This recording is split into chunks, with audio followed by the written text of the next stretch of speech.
বিশ্বখ্যাত পপ তারকা Taylor Swift, যিনি নিজের জীবনে একের পর এক মাইল ফলক স্থাপন করে বারবার উঠে এসেছেন খবরের শিরোনামে। হোক সেটা বিশ্বের সবচেয়ে কম বয়সী নারী বিলিয়নিয়ারের মুকুট অর্জন, কিংবা দীর্ঘ লড়াই শেষে নিজের প্রথম 6 অ্যালবামের সত্য কিনে নেওয়া, তবে এবার নিজের মানবিকতা দিয়ে ভক্তদের মন জয় করে এসেছেন শিরোনামে।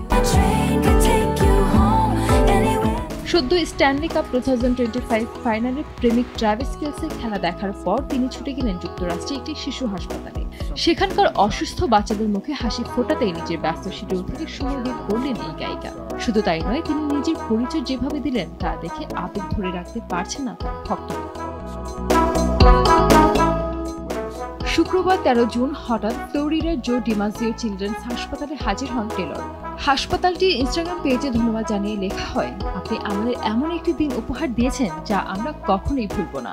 ধন্যবাদ টেলর সুইফট, আপনার উপস্থিতিতে আমাদের করিডোরগুলো ভরে উঠেছিল আনন্দ আর সংযোগে। এই জাদু দীর্ঘদিন আমাদের হৃদয়ে থাকবে।